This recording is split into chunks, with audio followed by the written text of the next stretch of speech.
शारीरिक स्वास्थ्य लाभतं. डोकं दुखतं. डोकं आता डोकं दुखण्याचे लय प्रकार आहे. इथं माथ्यावरती दुखतं, पाठीमागच्या बाजूने दुखतं, इथं कपाळपट्टीवरती दुखतं, या कानाच्या पाठीमागून पण दुखतं. आता तुमचं डोकं दुखतं कुठं याच्यावरून. कधी कधी हे वरून असं डोकं दुखलं ना, ते साबण शॅम्पूनं दुखतं. फेस होतो एवढा, डोकं एवढं एवढं, फेस डोकं एवढं झालं फेसानं. आणि जास्त फेस झाला का डोकं चांगलं निघतं असं वाटतं. ते फेसमध्ये मध्ये साचलं का त्या फेसानंच डोकं दुखायला लागतं. म्हणून मात्र त्याच्याकरता गावठी गोमातेचं गोमित्र विधी करून पहा, तोट्यात जाणार नाही. गावठी गोमातेचं गोमित्र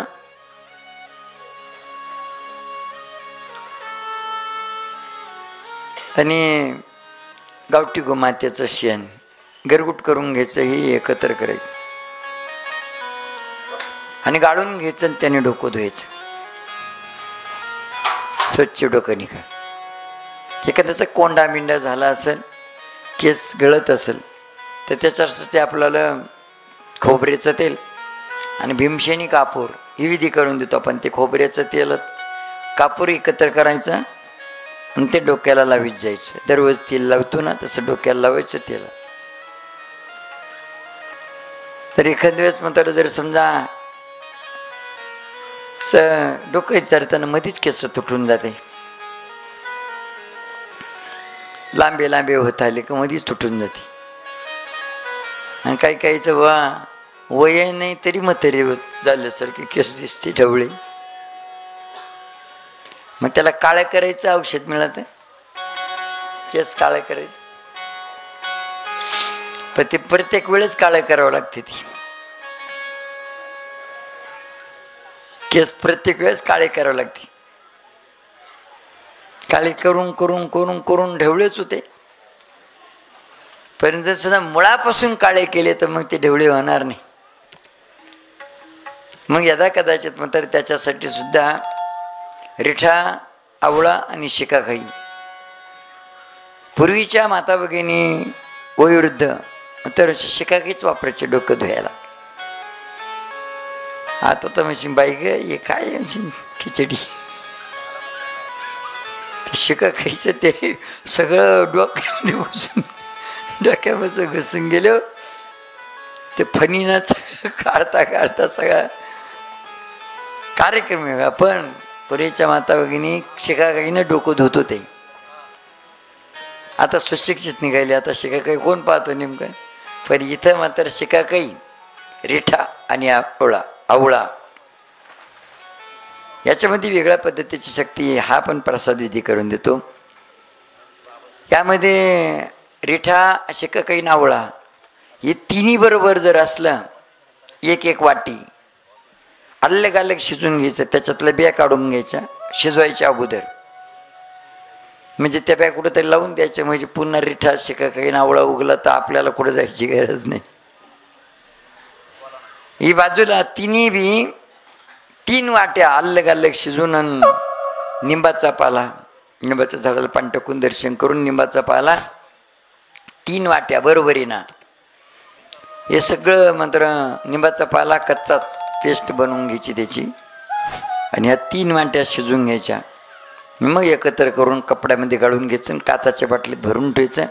आणि आंघोळ करायच्या टायमाला थोडं हातावरती घेऊन अशा पद्धतीनं डोक्याला लावा. साबण शॅम्पूसारखा फेस होईल. डोकं पण दुखणार नाही आणि केस पण काळे होतील आणि लांबे होतील. म्हणून अशा पद्धतीनं ते कानासाठी एका दादांचा अनुभवी 3 वेळेस ऑपरेशन करून सुद्धा ऐकू येईना. पण 4थ्या वेळेस डॉक्टर साहेबांना ऑपरेशन सांगितलं. आणि मग आम्हाला विचारलं, बा आता 3 वेळेस ऑपरेशन करून ऐकू येईना, मग आता 4थ्या वेळेस ऑपरेशन करून ऐकू येईल का? आता आपल्याला काय सांगताय, आता ऐकू येईल का काय? आता म्हणलं भाऊ ज्या डॉक्टर साहेबांना 3 वेळेस ऑपरेशन केलं त्या डॉक्टर साहेबाला विचारा का 4थ्या वेळेस ऑपरेशन करून ऐकू येईल का? तर आपल्याला काय करणार आहे आता नेमकं? ते म्हणले नाही, मग मलाच कळतं का 3 वेळेस ऑपरेशन करून ऐकू येईना तर 4थ्या वेळेस ऑपरेशन करून ऐकू येणारच नाही. तेच म्हण, तुम्हीच काहीतरी सांगा. मग आम्ही काय सांगितलं, श्रद्धा विश्वास पाहिजे. हे आम्ही जे सांगतो ना याला श्रद्धा विश्वास पाहिजे. पैसा हातात आणि घरात आला, डोकं दुखणार, पोट दुखणार, थंडी येणार, ताप येणार, काहीतरी होऊन जाणार. हे तुम्हाला 2 दिवसापूर्वी अनुभव सांगितलेच आम्ही. या पद्धतीनं पैसा घरात आला का मोटर जळून जाणार, गाडी बिघडून जाणार, काहीतरी घडणार. पैसा जोपर्यंत घरात आणि हातात आहे तोपर्यंत हे चालू राहणार. म्हणून अशा पद्धतीनं मात्र हे समजून घ्यायचं का नेमकं याचं कारण काय. मग आता इथं फक्त देवाला धन्यवाद देतो आपण का बरे झाले पैसे आले बा, नाही तर कोणाकडे मागता आले असते, पण पैसे नव्हतं तेव्हा काहीच नव्हतं. आणि आता कसं घडलं हे, 2 पाऊल पुढे 2 पाऊल मागं मात्र आपण पाहिजे. म्हणून त्यांना मी ह्या गोष्टी सांगितल्या. आपण जेव्हा मात्र घरी लोटांगण बंदीनं चरण डोळ्यानं पाहिनं रोपे तुझे असं जे प्रदक्षिणा मारतो स्वतःभोवती, त्यावेळेला प्रथम पहिल्या प्रदक्षिणामध्ये पूर्व दिशा, दक्षिण दिशा, पश्चिम दिशा आणि उत्तर दिशाचं दर्शन करायचं.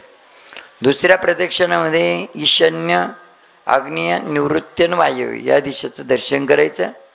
वरती आकाशाचं दर्शन करून खाली धरती मातेचं दर्शन करायचं. त्यांना दर्शन करा असं म्हणता म्हणता त्यांनी 7 ते 11 दिवस मात्र हा विधी केला.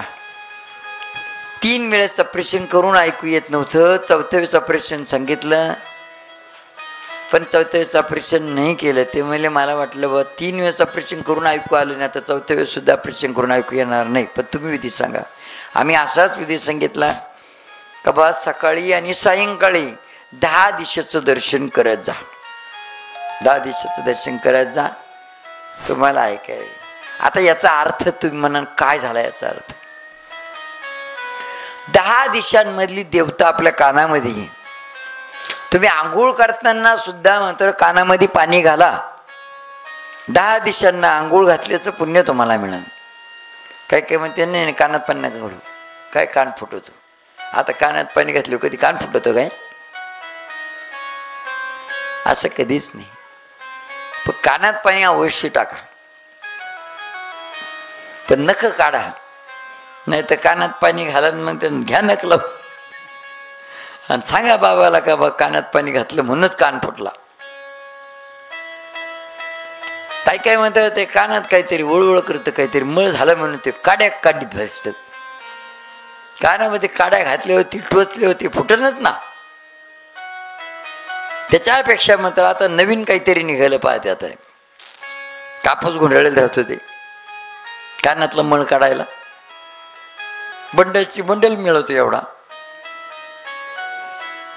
पूर्वीचे लोक असे नव्हते करत. गोल काढीला मात्र कापूसाचं भेंडुळं असं मात्र असं फिरवायचं, ते झालं भेंडुळं ग, ते कानामध्ये फिरवायचं, नाही कानातलं मळ निघून. म्हणून अशा पद्धतीनं कळत नकळत दात घसू नये मात्र आपण प्रत्येक दिशेकडे थुकतो, त्या दिशेचा अपमान होतो. त्यामुळे मात्र त्या दिशेकडची देवता आपल्या कानातून निघून जाते.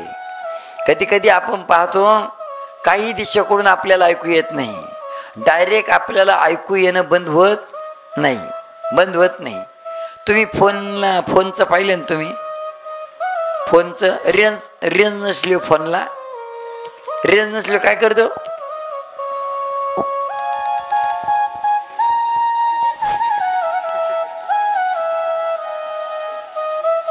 रेंज नसला असं फिरत ना त्याला. तुम्ही पहा कोणाकडे काहीतरी आवाज यायला लागला का आपण असं करतो.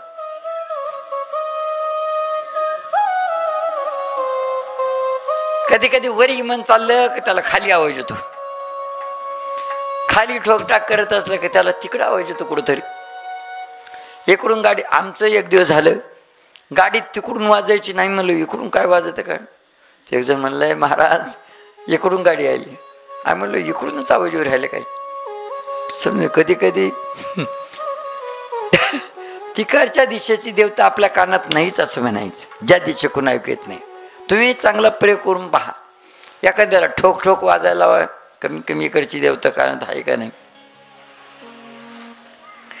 सगळ्या दिशे म्हणजे असं डायरेक्ट ऐकणं बंद होत नाही, पण त्याच्यासाठी विधी अशा पद्धतीनं सकाळ संध्याकाळ मात्र करत जा. सकाळ संध्याकाळ करत जा. कानामधून जर खराब पाणी निघत असेल त्याच्यासाठी गोमित्र आणि कामधेचे, आणि संध्याकाळी थोडंसं गोमित्र गरम करून थोडंसं थंड होऊ द्यायचं आणि ते कानामध्ये टाकायचं. त्यात जर समजा तसं खराब पाणी थोडंसं वास येत असेल असं जर म्हणलं तर लसूणचं विधी करून देतो आम्ही. ते लसूण ठेसून घ्यायचं आणि लसणाचं रस ओतायचं मध्ये, थोडंसं कानात वळगायचे. पोहासारखं असं येत असतं खराब, त्याच्यासाठी पण चालतं. आणि एकदमच ऐकणं बंद झालं त्याच्यासाठी पण आपण मोहरीचं तेल आणि लसणाच्या पाकळ्या, मोहरीच्या तेलामध्ये त्या लसणाच्या पाकळ्या टाकून घ्यायच्या, एकदम लाल होऊ द्यायच्या. आणि मग तर ते गाळून घ्यायचं आणि त्या लसणाच्या पाकळ्या कपड्यात घालून पिळून घ्यायच्या, जशी चहा पत्ती पिळतो तशी, आणि ते एक ड्रॉपमध्ये भरून ठेवायचं. गोमित्राने कान स्वच्छ धुवून घ्यायचे आणि संध्याकाळी टाकत. हा एक अनुभव आहे. एक मिलिटरी मॅन होते, आमच्याच मार्गदर्शनातून मिलिटरीत भरती झाली.